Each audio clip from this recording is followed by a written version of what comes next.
السلام علیکم دوستوں، سوشل ٹیوٹر میں آپ کو خوش آمدید کہتے ہیں۔ ایک علاقے میں ایک بابا جی کا انتقال ہو گیا۔ جنازہ تیار ہوا اور جب اٹھا کر قبرستان لے جانے لگے تو ایک آدمی آگے آیا اور چارپائی کا ایک پایا پکڑ لیا اور بولا کہ مرنے والے نے میرے 15 لاکھ دینے ہیں، پہلے مجھے پیسے دو، پھر اس کو دفن کرنے دوں گا۔ اب تمام لوگ کھڑے تماشا دیکھ رہے تھے۔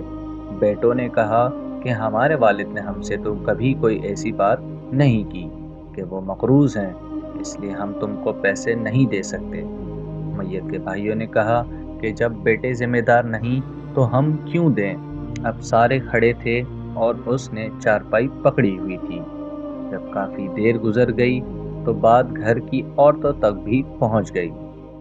مرنے والے کی ایک لوتی بیٹی نے جب بات سنی تو فوراً اپنا سارا زیور اور اپنی ساری نقد رقم جمع کر کے اس آدمی کے لیے بھجوا دی اور کہا کہ اللہ کے لیے یہ رقم اور زیور بیچ کر اسے رکھ لو اور میرے ابو جان کا جنازہ نہ روکو، ان کی تدفین ہونے دو۔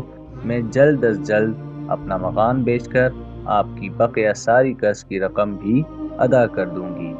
اب وہ چارپائی پکڑنے والا شخص سارے مجمع کو مخاطب کر کے بولا، اصل بات یہ ہے کہ میں نے مرنے والے سے 15 لاکھ لینا نہیں بلکہ اس کا دینا ہے، اور اس کے کسی وارث کو میں جانتا نہ تھا، تو میں نے یہ سب اس کے اصل وارث کو ڈھونڈنے کے لیے کیا۔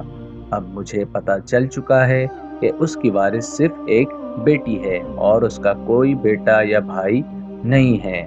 خوش نصیب ہیں وہ لوگ جن کو پروردگار نے بیٹیوں جیسی انمول نعمت سے نوازا۔ تمنا درد دل کی ہو تو کر خدمت فقیروں کی، تمنا درد دل کی ہو تو کر خدمت فقیروں کی، نہیں ملتا یہ گوہر بادشاہوں کے خزینوں میں۔ دوستو، آج کی ویڈیو میں بس اتنا ہی۔ اگر آپ کو یہ ویڈیو پسند آئی تو اسے لائک کیجئے، کمنٹ کیجئے اور ہمارے چینل کو سبسکرائب کیجئے۔ تب تک کے لیے اپنے میزبان سوشل ٹیوٹر کو اجازت دیں۔ اللہ نگہبان۔